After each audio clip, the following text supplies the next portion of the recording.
কাল ভোরে লন্ডন নেওয়া হচ্ছে বেগম খালেদা জিয়াকে, সঙ্গে থাকবেন চিকিৎসক সহ 15 জন।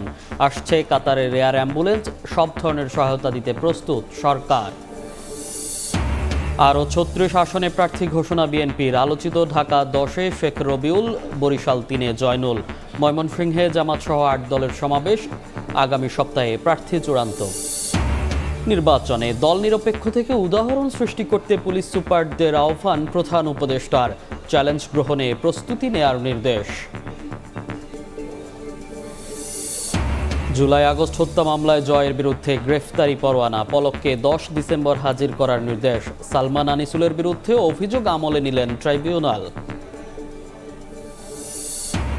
এবং আইসিসির গ্রেফতারি পরোয়ানা মাথায় নিয়ে আজ ভারতে আসছেন পুতিন। নয়াদিল্লি পৌঁছানোর আগেই সামরিক চুক্তি অনুমোদন মস্কোর, পর্যবেক্ষণ করছে যুক্তরাষ্ট্র।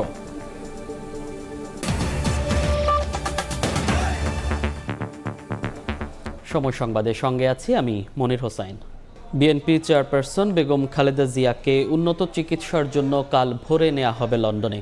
দুপুরে এফআর কেয়ার হাসপাতালের সামনে তার ব্যক্তিগত চিকিৎসক ডাক্তার AJM জাহিদ হোসেন জানান, কাতার এয়ার অ্যাম্বুলেন্সে করে লন্ডনে নেওয়া হবে বিএনপি চেয়ারপারসনকে। তার সঙ্গে থাকবেন চিকিৎসক সহ 15 জন। বিএনপি চেয়ারপারসন বেগম খালেদা জিয়াকে উন্নত চিকিৎসার জন্য দেশের বাইরে নেওয়া হবে কিনা তা নিয়ে গত কয়েকদিন ধরে চলছিল জল্পনা। বৃহস্পতিবারও বেগম জিয়ার চিকিৎসা পর্যবেক্ষণ করেন যুক্তরাজ্য ও চীন থেকে আসা বিশেষজ্ঞ চিকিৎসক দল। দুপুরে ব্রিফিংয়ে বেগম জিয়ার ব্যক্তিগত চিকিৎসক ও বিএনপির স্থায়ী কমিটির সদস্য ডাক্তার AJM জাহিদ হোসেন জানান, উন্নত চিকিৎসার জন্য বিশেষজ্ঞ চিকিৎসকদের মতামতের ভিত্তিতে লন্ডনে নেওয়া হবে বিএনপি চেয়ারপারসনকে। গতবারের মতো এবারও বেগম জিয়াকে নেওয়া হবে কাতার এয়ার অ্যাম্বুলেন্সে করে। বিশেষজ্ঞ চিকিৎসকদের সমন্বয়ে গঠিত মেডিকেল বোর্ডের সর্বসম্মত সিদ্ধান্ত মোতাবেক এবং দেশনেত্রী বেগম খালেদা জিয়ার বর্তমান শারীরিক অবস্থার আলোকে আমরা ইনশাআল্লাহ, যদি সব কিছু ঠিক থাকে, আমরা কাতার রয়্যাল এয়ার অ্যাম্বুলেন্সের মাধ্যমে দেশনেত্রী বেগম খালেদা জিয়াকে আজকে এই মধ্যরাত্রির পরে অথবা আগামীকালকের সকালের ভিতর ইনশাআল্লাহ আমরা ওনাকে ইউকেতে অর্থাৎ লন্ডনে ওনাকে একটা নির্ধারিত হসপিটাল আমরা ঠিক করেছি, সেখানে আমরা ইনশাআল্লাহ ওনাকে নিয়ে যাব। বেগম জিয়ার চিকিৎসায় সহযোগিতার জন্য সবার কাছে কৃতজ্ঞতা জানিয়ে আবারও দোয়া চান ডাক্তার জাহিদ। আশা প্রকাশ করেন, এবারও সুস্থ হয়ে দেশবাসীর কাছে ফিরে আসবেন বিএনপি চেয়ারপারসন। আমরা দোয়া চাই দেশ এবং দেশের বাইরে থেকে হাজারো মানুষ, লক্ষ লক্ষ মানুষের যে আকুতি, সেইটির প্রতি শ্রদ্ধা রেখে আমরা আবারও বলতে চাই, আপনারা অনেক দোয়া করেছেন, সেজন্য আমরা কৃতজ্ঞ। আপনাদের এই দোয়াই ইনশাআল্লাহ দেশনেত্রী বেগম খালেদা জিয়াকে সুস্থ করে তুলবে। দুপুরে গুলশানে বিএনপি চেয়ারপারসনের কার্যালয়ে সংবাদ সম্মেলনে দলের মহাসচিব মির্জা ফখরুল ইসলাম আলমগীর জানান, বিএনপি চেয়ারপারসন বেগম খালেদা জিয়াকে চিকিৎসার জন্য বিদেশে নেয়ার বিষয়ে মেডিকেল বোর্ডের সিদ্ধান্তে সম্মতি দিয়েছেন দলের ভারপ্রাপ্ত চেয়ারম্যান তারেক রহমান। উন্নত চিকিৎসার জন্য ইতিমধ্যেই ডক্টরসদের যে বোর্ড হয়েছে, যুক্তরাজ্য থেকে এসেছিলেন ডক্টর রিচার্ড, এবং আপনার চীন থেকে 2টি টিম এসেছিল তারা, এবং আমাদের স্থানীয় ডক্টররা in consultation with UK doctors এবং ইউএসের জন হপকিন্সের হসপিটাল ডাক্তারের সঙ্গে পরামর্শ করে তারা আমাদের দেশনেত্রী বেগম খালেদা জিয়াকে যুক্তরাজ্যের একটি উন্নত হাসপাতালে নেওয়ার সিদ্ধান্ত নিয়েছেন। এতে আমাদের দলের ভারপ্রাপ্ত চেয়ারম্যান জনাব তারেক রহমান সাহেবও স্বীকৃতি জানিয়েছেন এবং তার চিকিৎসাও স্বীকৃতি জানিয়েছেন। এদিকে বেগম জিয়ার চিকিৎসার খোঁজ নিতে বৃহস্পতিবারও হাসপাতালের সামনে ভিড় করেন অনেকে। এফআর কেয়ার হাসপাতাল এলাকার নিরাপত্তায় SSF PGR এর পাশাপাশি মোতায়েন রাখা হয় অন্যান্য আইনশৃঙ্খলা বাহিনীর সদস্যদেরও। ফারুক ভিয়া, রবিন, সময় সংবাদ, ঢাকা। এই মুহূর্তে এফআর কেয়ার হাসপাতালের সামনে আছেন সহকর্মী আহমেদ সালেহিন। সরাসরি যাচ্ছি তার কাছে। সালেহিন, সাবেক প্রধানমন্ত্রী বিএনপি চেয়ারপারসন বেগম খালেদা জিয়া আজকে অষ্টম দিনের মতো রাজধানীর এভারকেয়ার হাসপাতালে সিসিউতে ভর্তি রয়েছেন। আপনারা জানেন যে গত 23শে নভেম্বর বেগম জিয়াকে এই হাসপাতালে ভর্তি করা হয়েছিল এবং তারপর তার অবস্থার অবনতি হলে অর্থাৎ সংকটাপন্ন অবস্থায় তিনি চলে গেলে ফুসফুসে সংক্রমণ নিয়ে তাকে 27 নভেম্বর তাকে সিসিউতে ভর্তি করা হয় এবং তারপর থেকে আজকের দিন পর্যন্ত তিনি সিসিউতে আছেন। তবে এর মধ্যে তার উন্নত চিকিৎসার জন্য দ্বিতীয়বারের মতো তাকে লন্ডনে নেওয়া হচ্ছে বলে তার চিকিৎসক এজেডএম জাহিদ হোসেন সেটি কিন্তু গণমাধ্যমে জানিয়েছেন, তিনি নিশ্চিত করেছেন।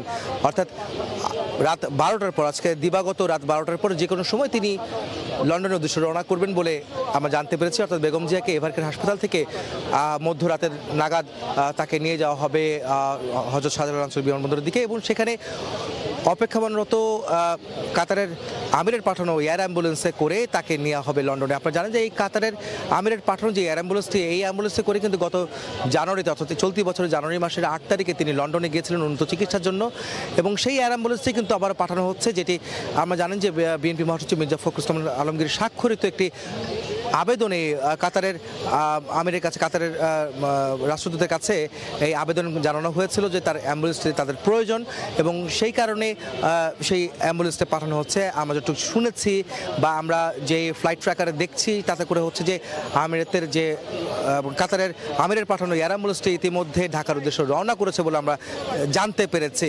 যদিও বিশ্বস্ত সূত্র বলছে, তবে সুনির্দিষ্ট করে সংশ্লিষ্ট কেউ এখনো পর্যন্ত নিশ্চিত করেননি যে এয়ার অ্যাম্বুলেন্স সেটি রওনা করেছে। সেটি আজকে রাত 12টা থেকে 2টার মধ্যে ঢাকায় আসার কথা এবং তারপরই আসলে বেগম জিয়াকে এভারকেয়ার হাসপাতাল থেকে নিয়ে যাওয়া হবে যুক্তরাজ্যের উদ্দেশ্যে। যে যুক্তরাজ্যে বিএনপি চেয়ারপারসন বেগম খালেদা জিয়া গত জানুয়ারি থেকে মে মাস পর্যন্ত অর্থাৎ 4 মাস তিনি সেখানে চিকিৎসা নিয়েছেন যুক্তরাজ্যে এবং তার বড় ছেলে তারেক রহমানের বাসা এবং হাসপাতালে থেকেই তিনি চিকিৎসা গ্রহণ করেছিলেন।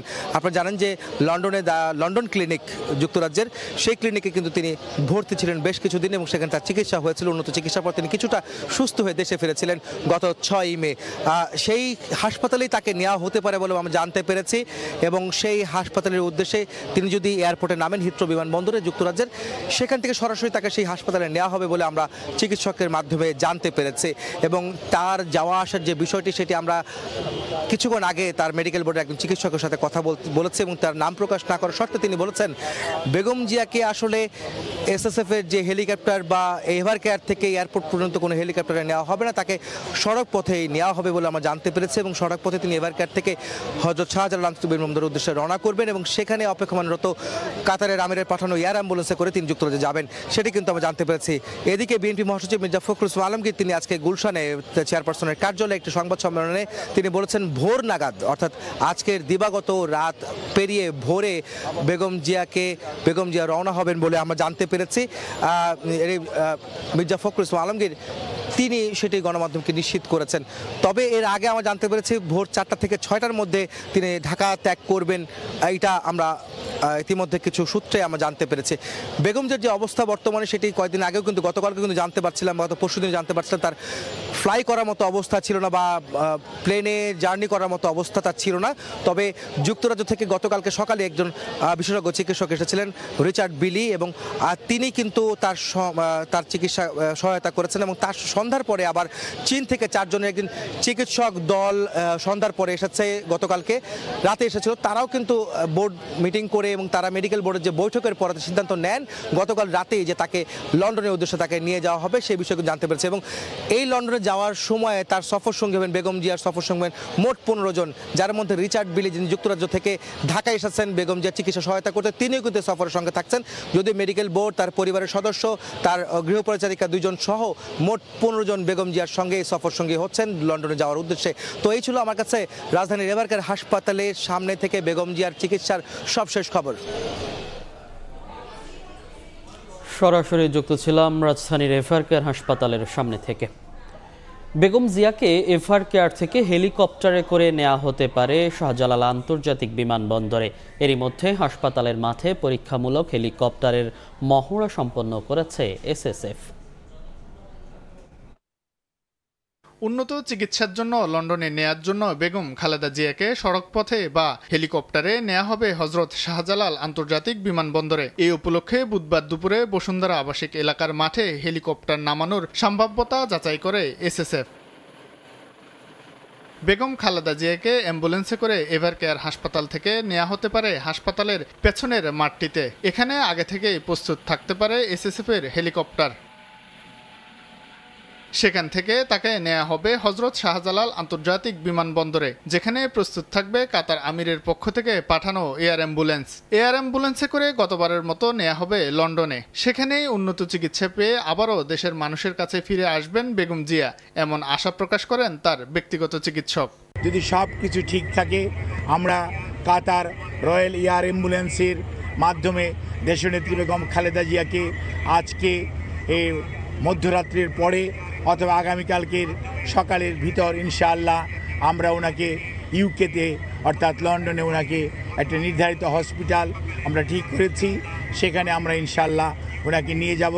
ওনার যাওয়ার সময় ওনার সাথে যে বিশেষজ্ঞ চিকিৎসক হিসাবে বেশ কয়েকজন চিকিৎসক এবং দেশের বাইরের 2 জন চিকিৎসক ওনার সাথে থাকবেন এবং এর সাথেও অ্যারোনটিক্যাল ফিজিশিয়ানস যারা আছেন তারাও ওনার মেডিকেল বোর্ডের সদস্য হিসাবে উনি যখন বিমানে থাকবেন। বিএনপি নেতাকর্মী এবং বেগম জিয়ার শুভানুধ্যায়ীদের আশা সবার অভিভাবক হিসেবে সুস্থ অবস্থায় দীর্ঘ জীবন লাভ করবেন। শাহিন আলম, সময় সংবাদ, ঢাকা। এসএসএফ বা ভিভিআইপি প্রোটোকল দেওয়া হয়েছে শুধুমাত্র বেগম খালেদা জিয়াকে। এই সুবিধা তার পরিবারের অন্য সদস্যদের জন্য নয়।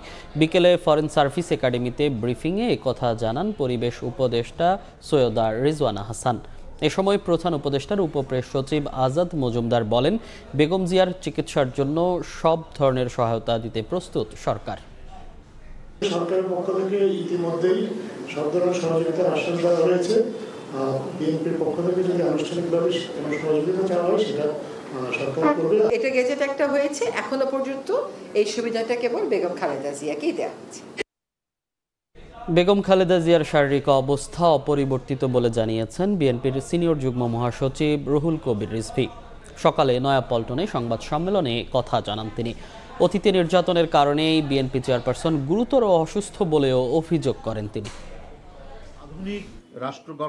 বেগম খালেদা জিয়ার শারীরিক অবস্থা ও চলমান রাজনৈতিক ইস্যুতে বৃহস্পতিবার সকালে নয়াপল্টনে সাংবাদিকদের সঙ্গে কথা বলেন বিএনপির সিনিয়র যুগ্ম মহাসচিব রুহুল কবির রিজভী। তিনি জানান, বিএনপি চেয়ারপারসনের শারীরিক অবস্থা অপরিবর্তিত। অতীতে নির্যাতনের কারণেই বিএনপি নেত্রী গুরুতর অসুস্থ বলেও অভিযোগ করেন। নিপীড়ন নির্যাতনের মধ্যেও যাকে তার সিদ্ধান্ত এবং অটল মনোভাবকে টলানো যায়নি, তার নামই তো বেগম খালেদা জিয়া।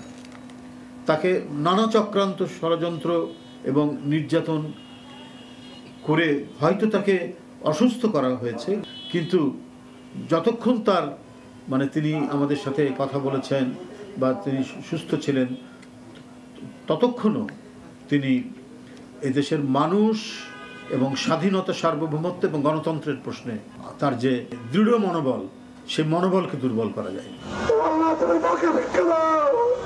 এদিন জাতীয় প্রেস ক্লাবে দোয়া মিলাদ ও দুস্থদের মাঝে খাবার বিতরণ কর্মসূচিতে বিএনপির ভাইস চেয়ারম্যান শামসুজ্জামান দুদু বলেন, বেগম জিয়া দেশের গণতন্ত্রকে সমৃদ্ধ করেছেন। তার রাজনৈতিক জীবনে প্রতিহিংসার দৃষ্টিভঙ্গি ছিল না বলেও মন্তব্য করেন তিনি। মানুষটা গণতন্ত্রকে সমৃদ্ধ করেছেন, কখনো প্রতিহিংসামূলক কোনো দৃষ্টিভঙ্গি বা কার্যক্রমে তিনি কখনো ছিলেন। তিনি কটূক্তি পছন্দ করতেন না, নিজেও করতেন। ক্ষমতার বাইরে ক্ষমতায় থেকে যে কাজগুলো তিনি করেছেন সেটা ইতিহাসে সবসময় সংরক্ষণ করে রাখা যায়। বিএনপি চেয়ারপারসনের দ্রুত আরোগ্য কামনায় শুক্রবার সারা দেশে দোয়ার আয়োজন করেছে বিএনপি। তানভীর হাসান মেঘ, সময় সংবাদ, ঢাকা। এদিকে বেগম খালেদা জিয়ার রোগ মুক্তি কামনায় দেশের সব মসজিদে বিশেষ দোয়ার আহ্বান জানিয়েছে সরকার। সকালে প্রধান উপদেষ্টার ভেরিফাইড ফেসবুক পেজে দেয়া পোস্টে এ তথ্য জানানো হয়। এতে বলা হয়, 3 বারের সাবেক প্রধানমন্ত্রী ও বিএনপি চেয়ারপারসন বেগম খালেদা জিয়ার আশু রোগ মুক্তি কামনা করে কাল বাদ জুমা দেশের সব মসজিদে দোয়ার আহ্বান জানিয়েছে অন্তর্বর্তী সরকার। পাশাপাশি মন্দির, গির্জা ও প্যাগোড়া সহ অন্যান্য ধর্মীয় উপাসনালয়ে সংশ্লিষ্ট ধর্মের রীতি ও আচার অনুযায়ী প্রার্থনারও আহ্বান জানানো হয়েছে। একই সঙ্গে দেশের সর্বস্তরের মানুষকে নিজ নিজ অবস্থান থেকে বেগম খালেদা জিয়ার রোগ মুক্তির জন্য দোয়া ও প্রার্থনার জন্য অনুরোধ করেছে সরকার। দল নিরপেক্ষ থেকে উদাহরণ সৃষ্টিকারী নির্বাচন করতে পুলিশ সুপারদের প্রতি আহ্বান জানিয়েছেন প্রধান উপদেষ্টা ডক্টর মোহাম্মদ ইউনূস। সকালে রাজধানীর তেজগাঁয়ে প্রধান উপদেষ্টার কার্যালয়ে ৬৪ জেলার পুলিশ সুপারদের সঙ্গে মত বিনিময়কালে তিনি কথা বলেন। এ সময় প্রধান উপদেষ্টা বলেন, নির্বাচনের মাধ্যমে নতুন বাংলাদেশের জন্ম হবে, তাই শহীদদের আকাঙ্ক্ষা পূরণে ঐতিহাসিক ভূমিকা পালন করতে হবে পুলিশকে। যেটা তৈরি করে দিতে হবে। জাতীয় নির্বাচনের আগে লটারির মাধ্যমে ৬৪ জেলার পুলিশ সুপার নিয়োগ দেয় অন্তর্বর্তী সরকার। বৃহস্পতিবার সকালে নির্বাচনকালীন দায়িত্ব পালন করতে যাওয়া ৬৪ জেলার পুলিশ সুপারদের সঙ্গে মতবিনিময় করেন প্রধান উপদেষ্টা ডক্টর মোহাম্মদ ইউনূস। এ সময় পুলিশের ঊর্ধ্বতন কর্মকর্তারা ছাড়াও অন্য উপদেষ্টারা উপস্থিত ছিলেন। এই চ্যালেঞ্জটা নেবার জন্য মানসিক প্রস্তুতি দরকার। পুলিশ সুপারদের উদ্দেশ্যে অন্তর্বর্তী সরকার প্রধান বলেন, আগামী নির্বাচন সাধারণ নয়, শহীদদের আকাঙ্ক্ষা পূরণের নির্বাচন। দল নিরপেক্ষ থেকে উদাহরণ সৃষ্টিকারী নির্বাচন করতে পুলিশ কর্মকর্তাদের নির্দেশনা দেন তিনি। কোন রকমের বায়াস যেন এটার মধ্যে না ঢোকে। অনেক সময় শত প্রচেষ্টা সত্ত্বেও বায়াস ঢুকে পড়ে। যেটুকু সময় নির্বাচনে, মাত্র ফেব্রুয়ারি মাসে নির্বাচন হবে, এটার গুরুত্ব এত বেশি, প্রতিদিন তোমাকে চিন্তা করতে হবে যে আজকে আমার কি দায়িত্ব, কি করবো আমি। এটাকে সর্বাঙ্গ সুন্দর নির্বাচন করার জন্য, মজবুত নির্বাচন করার জন্য, সবাইকে বোঝানোর জন্য। প্রধান উপদেষ্টা বলেন, আগামী নির্বাচনের মাধ্যমে নতুন বাংলাদেশের জন্ম হবে, তাই পুলিশকে ঐতিহাসিক ভূমিকা পালনে চ্যালেঞ্জ গ্রহণের জন্য মানসিকভাবে প্রস্তুতি নেওয়ার আহ্বান জানান তিনি। সবাই একমত হবে যে আমরা একটা নতুন নির্বাচন, নতুন বাংলাদেশ গড়ার জন্য আমরা আজকে তার জন্ম দেওয়ার মুহূর্তে এসেছি, সেই জন্মটা লাভ করবে। আগে এটা স্বপ্ন দেখেছিল, গণঅভ্যুত্থানের মাধ্যমে আজকে বাস্তবের পথের মধ্যে আমরা তাকে উঠিয়ে দিচ্ছি। সেই নির্বাচনের মাধ্যমে আমরা যেন অগ্রসর হতে পারি। দায়িত্ব পালনকালে পুলিশ কর্মকর্তাদের শহীদ আনাসের আত্মত্যাগের কথা স্মরণ রাখার পরামর্শ দেন প্রধান উপদেষ্টা। সে আনাজের বক্তব্য আমাদের কর্তব্য ঠিক করে দিয়ে গেছে। নাজমুস সালেহী, সময় সংবাদ, ঢাকা। ত্রয়োদশ জাতীয় সংসদ নির্বাচনে ফাঁকা রাখা ৬৩টি আসনের মধ্যে ৩৬টি আসনে প্রার্থীর নাম ঘোষণা করেছে বিএনপি। বিকেলে গুলশানে বিএনপি চেয়ারপারসনের কার্যালয়ে নাম ঘোষণা করেন দলটির মহাসচিব মির্জা ফখরুল ইসলাম আলমগীর। আলোচিত ঢাকা 10-এ মনোনয়ন পেয়েছেন শেখ রবিউল, বরিশাল 3-এ অ্যাডভোকেট জয়নুল আবেদিন। এছাড়াও টাঙ্গাইল 5 আসনে বিএনপির প্রার্থী হচ্ছেন দলটির প্রচার সম্পাদক সুলতান সালাউদ্দিন টুকু। জাতীয় নির্বাচনকে সামনে রেখে 237টি আসনে গেল 3 নভেম্বর প্রাথমিক তালিকা ঘোষণা করে বিএনপি। 63টি ফাঁকা আসন রাখার পেছনের কারণ নিয়ে রাজনৈতিক পরিমণ্ডলে চলে নানা আলোচনা। এর মধ্যেই বৃহস্পতিবার বিকেলে গুলশানে বিএনপি চেয়ারপারসনের কার্যালয়ে আরো 36টি আসনে প্রার্থী ঘোষণা করেন দলটির মহাসচিব মির্জা ফখরুল ইসলাম আলমগীর। 36টি আসনে আমরা আপনার নাম ঘোষণা করছি এবং আরো অনেকগুলো থেকে যাচ্ছে, বোধহয় 20-25টার মতো থেকে যাবে, 24টার মতো। সেগুলো হচ্ছে আপনার আমাদের যে অ্যালায়েন্সের সঙ্গে যারা আছেন তাদেরগুলো, এবং আমাদের 2-1টা আপনার ডিসিশন হবে, সেগুলো আমরা আরো পরে ঘোষণা করব। ঢাকা 7, 9, 10, 18-র মতো গুরুত্বপূর্ণ আসনে প্রার্থীর নাম ঘোষণা করেন বিএনপি মহাসচিব। আলোচিত ঢাকা 10 আসনে মনোনয়ন পেয়েছেন শেখ রবিউল ইসলাম, বরিশাল 3-এ অ্যাডভোকেট জয়নুল আবেদিন, টাঙ্গাইল 5 আসনে সুলতান সালাউদ্দিন টুকুর নাম ঘোষণা করা হয়। ঠাকুরগাঁ 2 আব্দুল সালাম, ডাক্তার আব্দুল সালাম, দিনাজপুর 5 AK-M কামরুজ্জামান, নওগাঁ 5 জাহিদুল ইসলাম ধলু, নাটোর 3 মোহাম্মদ আনোয়ারুল ইসলাম, সিরাজগঞ্জ 1 সেলিম রেজা, যশোর 5 M ইকবাল হোসেন। এছাড়াও গাজীপুর 1, নওগাঁ 5, নাটোর 3, ঠাকুরগাঁও 2 ও কক্সবাজার 2 আসন সহ মোট 36টি আসনে প্রার্থীর নাম আনুষ্ঠানিকভাবে ঘোষণা করা হয়। শাবাব ওয়াসি, সময় সংবাদ, ঢাকা।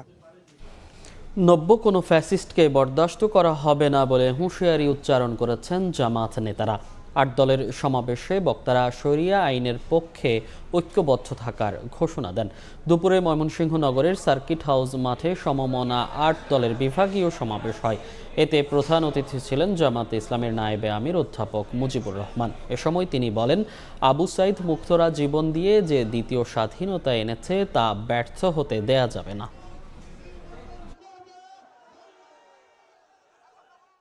বিএনপিকেও বলতে চাই, আপনারাও বসেন, আপনারাও আল্লাহকে এক বলে স্বীকার করেন, আপনারা কোরআনকে মানেন, কোরআনকে এক কিতাব হিসাবে আপনারাও মানেন, কিন্তু দুঃখ লাগে যখন বলেন যে আমরা শরীয়তের আইনে বিশ্বাস করি না। এই কথাটা বোধহয় ভুল ক্রমেই বলছে না জেনে শুনে বলছে, আমার বিশ্বাস এখনো ঠিক মতো হচ্ছে না। 5 দফা দাবিতে আন্দোলনরত 8 দলের নির্বাচনী চূড়ান্ত প্রার্থী তালিকা ঘোষণা হতে পারে আগামী সপ্তাহেই। বেশ কয়েকটি দল ইতোমধ্যে 300 আসনে প্রার্থী ঘোষণা করলেও নেতারা বলছেন বৃহত্তর স্বার্থে ছাড় দেয়া হবে সর্বোচ্চ। বিস্তারিত শফিক মুন্সির রিপোর্ট। জাতীয় নির্বাচনের আগে রাষ্ট্র সংস্কারে গণভোট, সব দলের জন্য সমান সুযোগ নিশ্চিত সহ 5 দফা দাবিতে গত সেপ্টেম্বর থেকে আন্দোলন করছে জামায়াত ইসলামী আন্দোলন সহ 8টি রাজনৈতিক দল। রাজধানীর রাজপথ ছাপিয়ে চলতি সপ্তাহে এই আন্দোলন এখন বিস্তৃত হয়েছে বিভাগীয় পর্যায়ে। 7 বিভাগে চলছে ধারাবাহিক সমাবেশ। দীর্ঘদিন ধরে গুঞ্জন চলছিল আন্দোলনের শরিক এসব দল আগামী জাতীয় নির্বাচনে অংশ নেবে সমন্বিতভাবে। সেই লক্ষ্যে ডিসেম্বরের মধ্যভাগেই শরিক দলগুলোর সমন্বিত চূড়ান্ত প্রার্থী তালিকা ঘোষণা হতে পারে, এমনই আভাস দিলেন দলগুলোর শীর্ষ নেতারা। ডিসেম্বরের প্রথম দিকে আমরা চেষ্টা করব সমঝোতার কাজটা সম্পন্ন করার। যেই আসনগুলো জোট থেকে তারা দাবি করবে বা আমরা দাবি করব, এগুলো কিন্তু মোটামুটি আমরা একটা পর্যায়ে নিয়ে এসেছি। হয়তো 1 সপ্তাহের মধ্যেই আমরা পরস্পর বসে এই বিষয়গুলো একটা পর্যায়ে নিয়ে আসব। আসন সমঝোতার ভিত্তিতে প্রার্থী নির্ধারণে 2টি বিষয় মাথায় রাখা হয়েছে বলে জানান নেতারা। 2টা বিষয় আর কি, একটা হলো সে একজন বড় দায়িত্বশীল বড় নেতা, আরেকটা হলো যার বেশি জনপ্রিয়তা ওই এলাকায় আছে। কে বেশি পপুলার, কে বেশি পরিচিত, কার জিতে আসার সম্ভাবনা, সিটটা এমন জায়গায় দিতে হবে সেটা যেন লস না হয়ে যায়, এই ব্যাপারটা আন্ডারস্ট্যান্ডিং হবে বলে নিজেদের মধ্যে একটা মাইন্ডসেট হয়ে আছে। সমঝোতার স্বার্থে যে কোনো আসন ছাড়তে প্রস্তুত সব দলই। আমাদের আমির সাহেব বলে দিয়েছেন যে আমরা প্রাথমিক সব বাছাই করে দিলাম, আপনাদের ময়দানে নেমে কাজ করেন, এটা একটা প্রাথমিক বাছাই, কিন্তু কেউ মনে করবেন না যে এই সিটটা আপনার, এটা আপনার না, এটা আমাদের জামাতের সিট। জামাত যখন আপনাকে ছাড়তে বলবে তখন আপনাকে ছাড়তে হবে। সেন্ট্রালে যে আমরা সিদ্ধান্তের জন্য বসবো, সেখানে যখন কোনো আসনের জন্য কোনো প্রার্থী নির্ধারণ হয়ে যাবে, বাকি যারা থাকবে তাদের কাজই হবে তাকে সমর্থন করা। তফসিল ঘোষণা এবং জাতীয় রাজনীতির বাস্তবতা বিবেচনায় প্রার্থী তালিকা ঘোষণার দিনক্ষণে সামান্য পরিবর্তন আসতে পারে বলেও জানান নেতারা। ডিক্লারেশন অফ শিডিউল তখন খুব তড়িৎ এই চূড়ান্তটা আশা করি হয়ে যাবে, সময় তো আর বেশি নেই। শফিক মুন্সি, সময় সংবাদ। জুলাই আগস্ট হত্যা মামলায় সজীব ওয়াজেদ জয়ের বিরুদ্ধে গ্রেফতারি পরোয়ানা জারি করেছেন আন্তর্জাতিক অপরাধ ট্রাইব্যুনাল। জয় ও পলকের বিরুদ্ধে ইন্টারনেট বন্ধ করে হত্যাকাণ্ডে সহায়তার অভিযোগ আমলে নিয়ে এই আদেশ দেন ট্রাইব্যুনাল। আরেকটি মামলায় আনিসুল হক, সালমান এফ রহমানের বিরুদ্ধে অভিযোগ আমলে নেন ট্রাইব্যুনাল। তাদের বিরুদ্ধে কারফিউ জারি করে আন্দোলনকারীদের হত্যার পরামর্শ দেওয়ার প্রমাণ মিলেছে বলে জানিয়েছেন প্রসিকিউশন। একটা হচ্ছে যে আজকে রাত্রেই কারফিউ দিয়ে এদেরকে শেষ করে দেওয়া, আরেকটা হচ্ছে যে go for the real hard life. তো এখন কথা হচ্ছে যে the first option which you are saying, that's what we should do. July আগস্টে ছাত্র আন্দোলন চলাকালের কোনো এক সময়ের ফোনালাপেটি কারফিউ জারি নিয়ে কথা বলতে শোনা যায় আনিসুল হক ও সালমান এফ রহমানকে। প্রসিকিউশনের তথ্য বলছে শেখ হাসিনা ছাড়াও আন্দোলন দমনে নেতৃত্ব দেন শীর্ষস্থানীয় আরও 4 জন, যাদেরকে তারা বলছেন গ্যাং অফ 4। এই গ্রুপের সদস্য ছিলেন সাবেক আইনমন্ত্রী আনিসুল হক ও উপদেষ্টা সালমান এফ রহমান।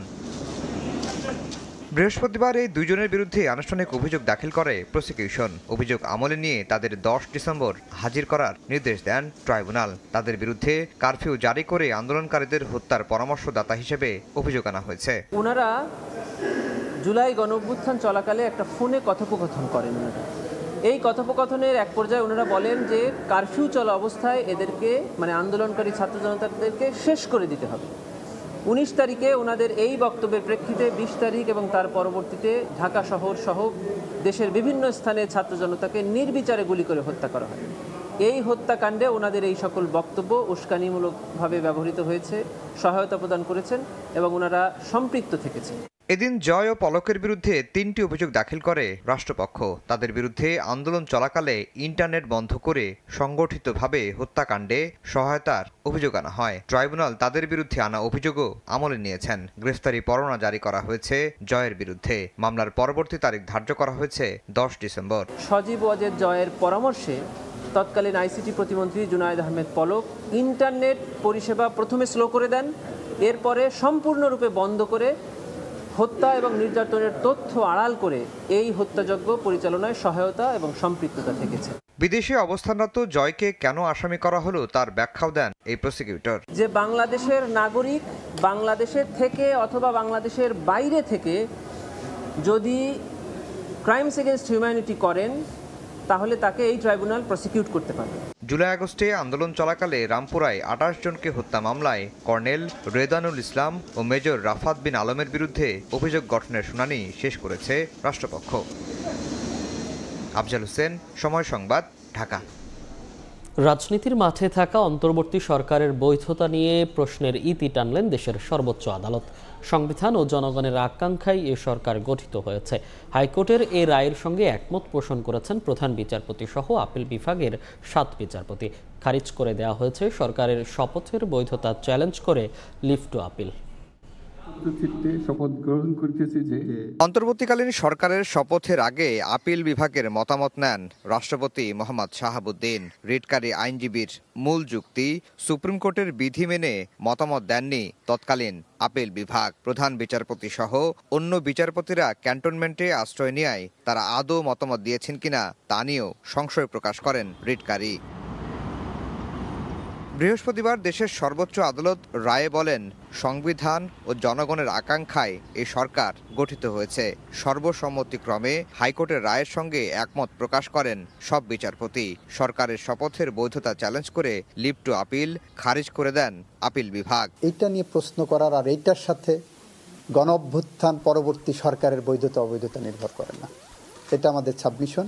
আপিল বিভাগ সর্বসম্মতিক্রমে বলেছেন তারা হাইকোর্টের রায়ের মধ্যে কোনো ভ্রান্তি, ভুল, বেআইনি কোনো কিছু পাননি। তারপরেও এই সরকারের বৈধতা আগামী সংসদকে দিতে হবে কিনা এমন প্রশ্নে অ্যাটর্নি জেনারেল সাফ জানান, এর আর প্রয়োজন পড়বে না।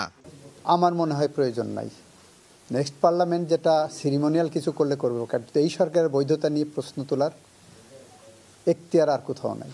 গণঅভ্যুত্থান পরবর্তী সরকার এটা জনগণের ইচ্ছার প্রতিফলন। জনগণ তার ক্ষমতা নিজের হাতে নিয়ে যেভাবে বলেছেন এই সরকার সেভাবে গঠিত হয়েছে এবং জনগণ নিজেরাই ঠিক করে দিয়েছেন। এর সাথে 106 এগুলো মিলবে না। আইনজীবীরা বলছেন, জুলাই গণঅভ্যুত্থানের ম্যান্ডেট নিয়ে গঠিত সরকারের বৈধতা নিয়ে প্রশ্ন তোলার সুযোগ থাকলো না। এই অন্তর্বর্তীকালীন সরকারের বৈধতা নিয়ে জনাব মহসিন রশিদ যে সুপ্রিম কোর্টের হাইকোর্ট বিভাগে রিট পিটিশন দায়ের করেছিলেন তার কোনো সারবত্তা থাকলো না। প্রকারান্তরে বর্তমান অন্তর্বর্তী সরকার যে পরিচালিত হচ্ছে জনগণের মতামতের ঐক্যমতের ভিত্তিতে, সেটাই প্রকারান্তরে স্থায়ী হলো কিংবা স্থাপিত হলো। সুপ্রিম কোর্ট যে রায় দিলেন, এই সরকারের গৃহীত সংস্কার প্রস্তাব, বিচার এবং নির্বাচন সংক্রান্ত সবকিছুই জনগণের ইচ্ছা এবং লিগ্যাল ইনস্ট্রুমেন্টের ভিত্তিতে হচ্ছে বলে ঘোষণা করলেন। ফলে রোডম্যাপ যাই দিচ্ছেন সরকার, এটি পরবর্তী পার্লামেন্টের যা দায়িত্ব বলছেন সেই দায়িত্ব পরবর্তী পার্লামেন্ট রোডম্যাপ অনুযায়ী পালন করবেন। এ রায়ের মধ্য দিয়ে চূড়ান্তভাবে রাজনীতির মাঠে থাকা অন্তর্বর্তী সরকারের বৈধতা নিয়ে প্রশ্নের ইতি টানলেন দেশের সর্বোচ্চ আদালত। আফজাল হোসেন, সময় সংবাদ, ঢাকা। ইচ্ছায় আর কোনো পাওয়ার প্ল্যান্ট অনুমোদন দেয়া হবে না বলে জানিয়েছেন জ্বালানি উপদেষ্টা। শুধু তাই নয়, যেন তেনভাবে সড়ক যোগাযোগ সম্প্রসারণেরও বিপক্ষে সরকার। দেশের ভেঙে পড়া ব্যাংক খাতের সংকট কাটাতে 70,000 কোটি টাকা দরকার উল্লেখ করে বাংলাদেশ ব্যাংকের গভর্নর জানান, এর অর্ধেক নেওয়া হবে আগামী বাজেট থেকে। একদিকে বছর জুড়ে গ্যাস বিদ্যুৎ সংকটে শিল্প প্রতিষ্ঠান, অন্যদিকে অনুমোদন দেওয়ার পরও মুখ থুবড়ে পড়ে আছে কোনো পাওয়ার প্ল্যান্ট। এমনই একটি 2018 সালে খালিশপুরে গড়ে তোলা রূপসা 800 মেগাওয়াট কম্বাইন্ড সাইকেল বিদ্যুৎ কেন্দ্র। তবে যেন তেনভাবে আরও কোনো পাওয়ার প্ল্যান্টের অনুমোদন দেওয়া হবে না বলে সাফ জানিয়েছেন জ্বালানি উপদেষ্টা। রূপসাতে একটা 800 মেগাওয়াটের একটা পাওয়ার প্ল্যান্ট করা হয়েছে 8,000 কোটি টাকা দিয়ে, একটা গ্যাস ফায়ার প্ল্যান্ট করা হয়েছে। গ্যাস এই জাতীয় যেটা বললাম যে একটা খামখেয়ালিপূর্ণ ব্যক্তির ইচ্ছা, এটা থেকে বের হয়ে এসে আমরা যাতে একটা বিজ্ঞান ভিত্তিক একটা যেহেতু পরিকল্পনা ভিত্তিক যে একটা কিছুতে আমরা যেতে পারি, সেই জন্য এই কাজগুলো আমরা ভবিষ্যৎ সরকারের জন্য করে দিতে পারি।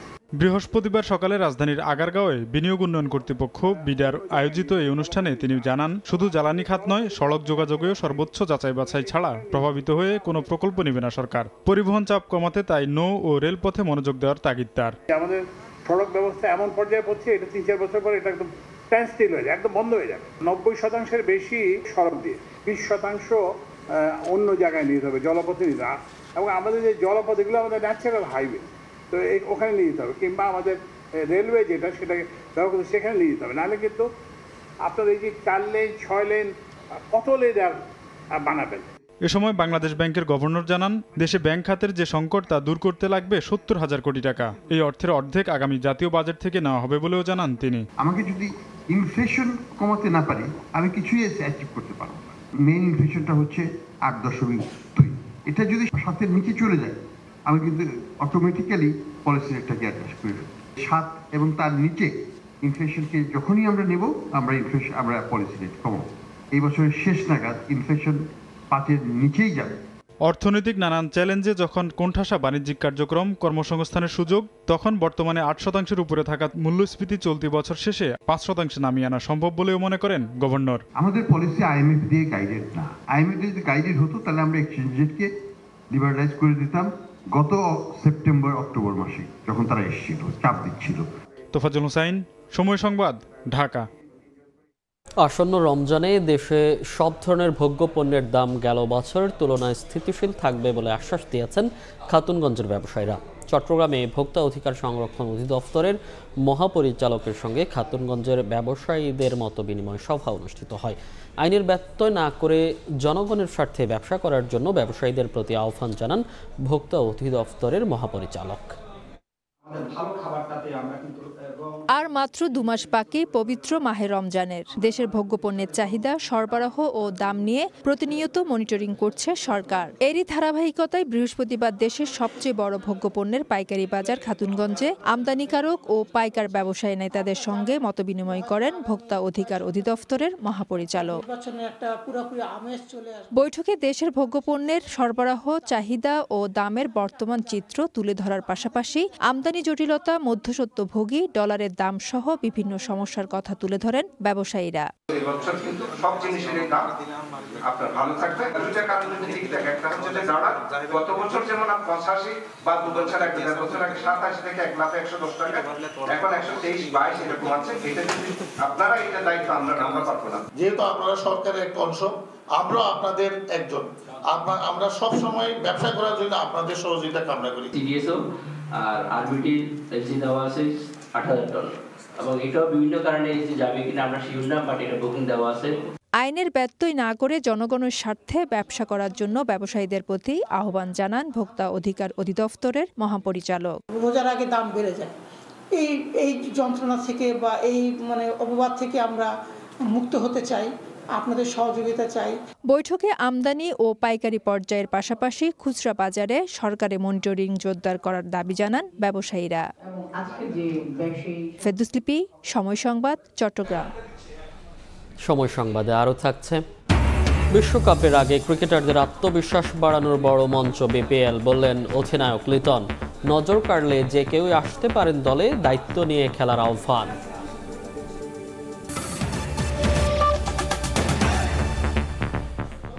সিদ্ধান্ত গ্রহণের স্বাধীনতা ফেরত চেয়ে উল্টো ফরমাশ তামিলের কমিশন হতে যাচ্ছে বিটিআরসি। নতুন যোগাযোগ অধ্যাদেশের খসড়া নিয়ে এমন মন্তব্য করেছেন খোদ সংস্থার চেয়ারম্যান, যেখানে টেলিকম লাইসেন্স প্রদান ও বাতিলের ক্ষমতা এক মন্ত্রীর হাত থেকে চলে যাচ্ছে 5 মন্ত্রীর কাছে, আর সিদ্ধান্ত শুধু বাস্তবায়ন করবে বিটিআরসি। অংশীজনরা বলছেন, নতুন আইনে রাজনৈতিক হস্তক্ষেপ বাড়বে, আরও বাধাগ্রস্ত হবে বিনিয়োগ। শুভ খানের রিপোর্ট। 2001 সালে টেলিযোগাযোগ আইন হওয়ার পর যাত্রা শুরু করে বাংলাদেশ টেলিযোগাযোগ নিয়ন্ত্রণ কমিশন বিটিআরসি। শুরুতে টেলিকম লাইসেন্স প্রদান কিংবা বাতিলের ক্ষমতা ছিল নিয়ন্ত্রক সংস্থার হাতেই। তবে 2010 সালে আইন সংশোধনের পর সেই ক্ষমতা যায় মন্ত্রণালয়ের কাছে। এরপর রাজনৈতিক কারণে টেলিকম খাতে অনেক লাইসেন্স দেওয়ার অভিযোগ ওঠে।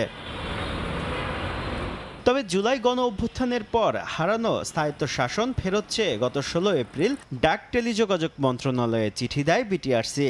গেল 4 নভেম্বর সংশোধিত আইনের খসড়া প্রকাশ করে অন্তর্বর্তী সরকার। বর্তমানে টেলিকম লাইসেন্স দেওয়া বা বাতিলের সিদ্ধান্ত দেন শুধু টেলিযোগাযোগ মন্ত্রী। তবে খসড়া অধ্যাদেশে এই কাজে প্রভাব খাটানোর সুযোগ পাবেন আরও 4 মন্ত্রী। বিটিআরসি শুধু সিদ্ধান্ত বাস্তবায়ন করবে, সিদ্ধান্ত মন্ত্রীদের, অথচ তার জন্য স্বচ্ছতা কমিটির কাছে জবাবদিহি করবে বিটিআরসি। নিয়ন্ত্রক সংস্থা বলছে জবাবদিহির জন্য টেলিযোগাযোগ মন্ত্রণালয় সংশ্লিষ্ট সংসদীয় কমিটি যথেষ্ট। নিয়ন্ত্রণ সংস্থাকে যদি আমি বলি স্বাধীন নিয়ন্ত্রণ সংস্থা, তাকে যদি আমি নিয়ন্ত্রণের জন্য এই জিনিসটা তৈরি করি, এটা একটা হঠকারী সিদ্ধান্ত। এটা যদি বাস্তবায়িত হয়, একটা দুর্নীতির জন্য বিশাল একটা রাস্তা খুলে দেওয়া হবে। নতুন অধ্যাদেশ বাস্তবায়ন হলে টেলিকম খাতে দুর্নীতি ও রাজনৈতিক হস্তক্ষেপ আরও বাড়বে বলে মনে করেন এই প্রযুক্তি নীতিমালা পরামর্শক। একজন মন্ত্রী পলিটিক্যাল ইনফ্লুয়েন্সের জায়গায় আপনি 5 জন মন্ত্রী পলিটিক্যাল ইনফ্লুয়েন্স যখন নিয়ে আসছেন, বিটিআরসির ক্ষমতায়ন তো হলোই না, বরং বিটিআরসি ক্ষমতায়নটা আরো অনিশ্চিত হয়ে গেল। বিদেশি বিনিয়োগ বাধাগ্রস্ত হবে বলে মনে করছে অংশীজনরা। যে কোনো ইনভেস্টরের জন্য এটা একটা বড় ধরনের কনসার্ন হবে যে আসলে আলটিমেট অ্যাপিলেট অথরিটিটা কোথায়, আলটিমেটলি আমি যে ইনভেস্টমেন্টটা করব আমার ইনভেস্টমেন্ট সিকিউরিটিটা কার হাতে। নতুন আইন উপদেষ্টা পরিষদের অনুমোদন পেলে রাষ্ট্রপতির অধ্যাদেশে তা কার্যকর হবে। শুভ খান, সময় সংবাদ, ঢাকা। অবৈধভাবে বাণিজ্যিক কার্যক্রম পরিচালনা করায় গুলশান 2 হোটেল আমারি ঢাকা বন্ধের নির্দেশ। একই এলাকায় 41 নম্বর সড়কের একটি ভবনে অভিযান চালায় রাজুক। এ সময় বিউটি পার্লারের নামে অবৈধ কর্মকাণ্ডের দায়ে এক নারী সহ 4 জনকে আটক করে পুলিশ। আবাসিক ভবনের বাণিজ্যিক কার্যক্রম পরিচালনা ঠেকাতে মাঠে রাজুক। এরই পরিপ্রেক্ষিতে বৃহস্পতিবার সকালে রাজধানীর গুলশানে 41 নম্বর সড়কের 7A ভবনে অভিযান চালায় প্রতিষ্ঠানটি।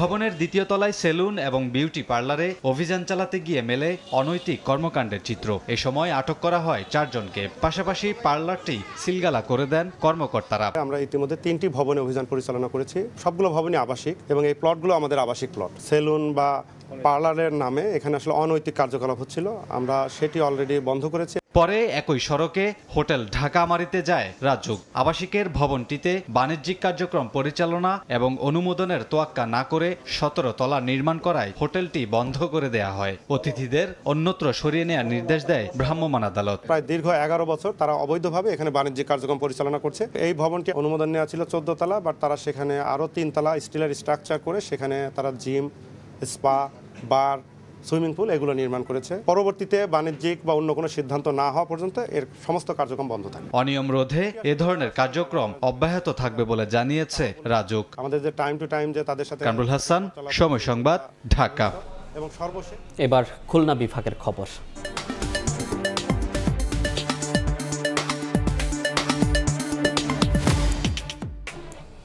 পদ্মা সেতু হয়ে ঢাকা খুলনা রুটে চলছে জাহানাবাদ এক্সপ্রেস নামে একটি ট্রেন। প্রায় 1000 যাত্রী ধারণ ক্ষমতা হলেও টিকিট পাওয়া যায় না চাহিদা মতো। তাই এই রুটে ট্রেন বাড়ানোর দাবি যাত্রীদের। যদিও কর্তৃপক্ষ বলছে নানা সংকটে এ রুটে নতুন ট্রেন দেওয়া সম্ভব হচ্ছে না এখনই। আব্দুল হালিমের ছবিতে আব্দুল্লাহ আল মামুন রুবেলের রিপোর্ট। পদ্মা রেললিংক দিয়ে মাত্র 4 ঘন্টায় খুলনা থেকে রাজধানী পৌঁছানো যাচ্ছে। তবে এর সুবিধা মিলছে শুধুমাত্র একটি ট্রেন জাহানাবাদ এক্সপ্রেসের মাধ্যমে। কম সময়ে এই ট্রেনের মাধ্যমে যাতায়াত করা যায় বলে দিন দিন বাড়ছে এর টিকিটের চাহিদা। এলাকাবাসী বলছেন অনলাইন কিংবা কাউন্টার থেকে টিকিট কিনতে হয় 3 থেকে 10 দিন আগে। তবে প্রায় 1000 যাত্রী ধারণ ক্ষমতা সম্পন্ন ট্রেনটিতে টিকিট পাওয়া যায় না চাহিদা মতো, যার কারণে বাড়ছে ক্ষোভ। চাহিদা হিসাব করে এই রুটে ট্রেন সংখ্যা বাড়ানোর দাবি তাদের। মূলত আমরা টিকিট আগে পাই না, এটা চাপ বেশি, এজন্য আমার আগে টিকিট নেওয়া লাগে, এটা হচ্ছে মেন ইস্যু। দুইটা যদি ট্রেন দেওয়া হয় ঢাকা টু খুলনা টু ঢাকা, সেক্ষেত্রে আমার জন্য ভালো হয়। সরকার যেহেতু এত টাকা খরচ করে এখানে লাইন করছে, ট্রেন সংখ্যা 1টা থেকে আরও বাড়িয়ে 2টা থেকে 3টা করা উচিত। জ্যাম থাকে, থাকে, আমরা অনেক সময় ট্রেনে সবাই চলাচল করতে পারি, আর একটা ট্রেন হলে আমাদের জন্য ভালো হয়। নাগরিক সমাজের প্রতিনিধিরা বলছেন শুরু থেকেই এ রুটে একাধিক ট্রেন চালানোর প্রতিশ্রুতি থাকলেও তা কার্যকর না হওয়ায় অবকাঠামোর পুরোপুরি সুফল পাওয়া যাচ্ছে না। আর একটা ট্রেন ওখানে দিয়ে এবং যে রেলের যে সেবার মান বৃদ্ধি করে এই অঞ্চলের মানুষের দাবির প্রতি সরকারের দৃষ্টি আকর্ষণ করে। রেলের কর্তৃপক্ষ বলি রাজনৈতিক দৃষ্টিভঙ্গির কারণে আমাদের এই বৈষম্যের শিকারটা হতে হলো। রেল কর্তৃপক্ষ বলছে ক্যারেজ, ইঞ্জিন ও লোকবল সংকটে এ রুটে এখনই নতুন ট্রেন চালানো সম্ভব হচ্ছে না। তবে নতুন প্রকল্পে ক্যারেজ কেনা হলে ট্রেনের সংখ্যা বাড়ানোর আশ্বাস সংশ্লিষ্ট কর্মকর্তার। একটা প্রজেক্টের আওতায় আমরা 200টি ক্যারেজ পাবো। তো এই ক্যারেজকে ব্যবহার করে আমাদের চিন্তাভাবনা আছে, আমরা 2-1টি নতুন ট্রেন চালু করার চিন্তাভাবনা আছে। পদ্মা সেতুর কেন্দ্রিক রেল চালুর বিষয়টিও আমাদের মাথায় আছে, আমরা চিন্তাভাবনা করছি। পদ্মা রেল লিঙ্ক দিয়ে 2024 সালের ডিসেম্বরে 10টি বগি নিয়ে জাহানাবাদ এক্সপ্রেস যাত্রা শুরু করে। আব্দুল্লাহ আল মামুন রুবেল, সময় সংবাদ, খুলনা। দেশের বাইরের খবর। আন্তর্জাতিক অপরাধ আদালতের গ্রেফতারি পরোয়ানা মাথায় নিয়ে ভারত সফরে আসছেন রাশিয়ার প্রেসিডেন্ট ভ্লাদিমির পুতিন। তার 2 দিনের রাষ্ট্রীয় সফর ঘিরে শুরু হয়েছে নানা আলোচনা। মার্কিন গণমাধ্যম ব্লুমবার্গের প্রতিবেদন অনুযায়ী পুতিনের সঙ্গে SU-57 যুদ্ধ বিমান আর S-500 এর মতো অত্যাধুনিক প্রযুক্তির আকাশ প্রতিরক্ষা ব্যবস্থার চুক্তি করতে পারেন মোদি।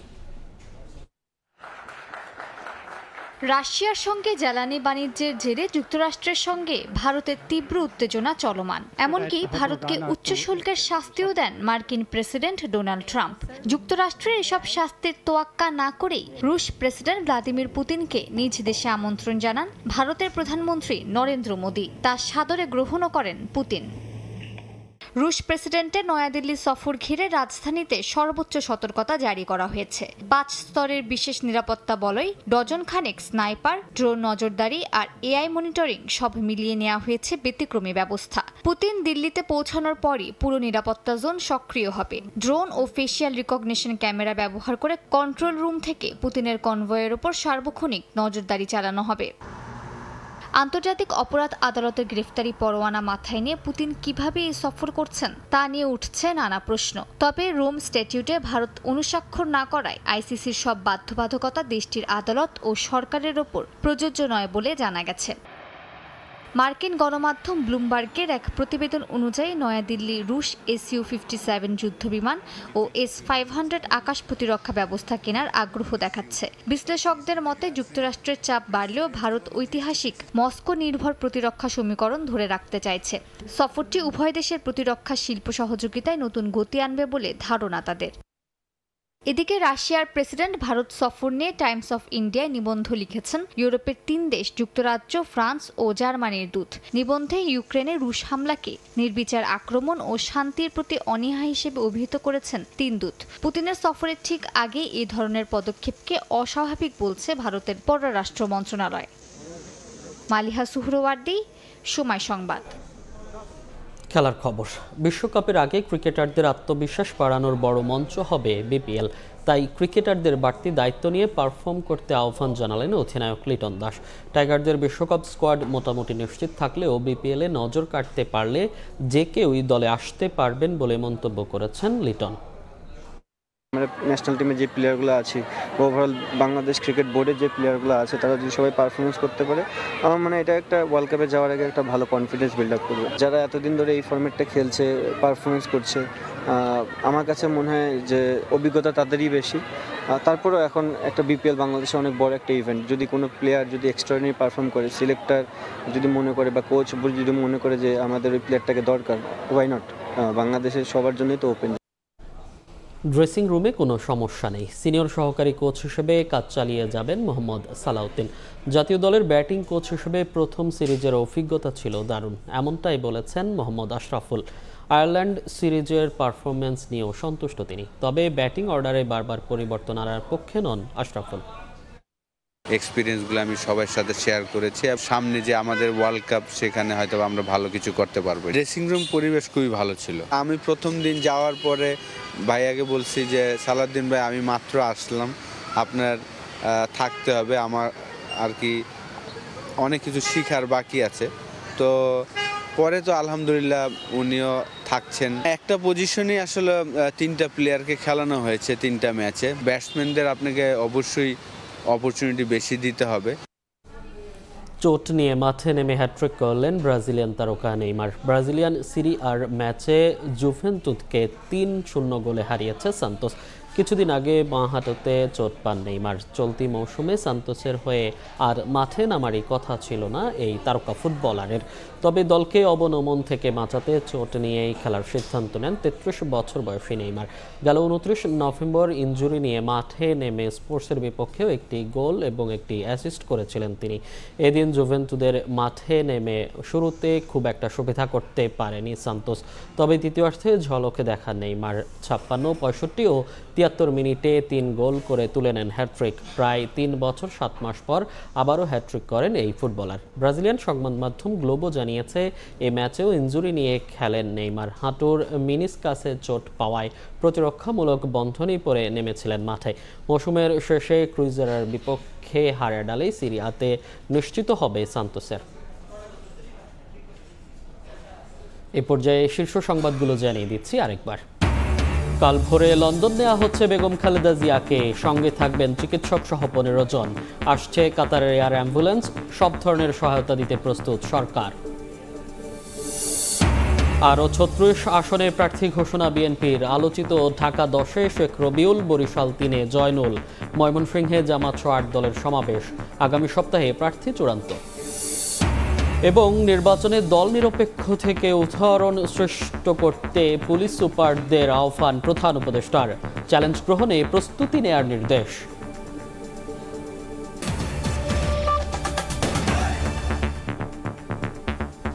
এ ছিল 5টার সময় সংবাদ। এরপর বাংলার সময়ের সঙ্গে থাকবেন সহকর্মী ওমর ইনাম। ধন্যবাদ মনির। বাংলার সময় নিয়ে আসছি কিছুক্ষণ পর, সঙ্গে থাকুন সময়।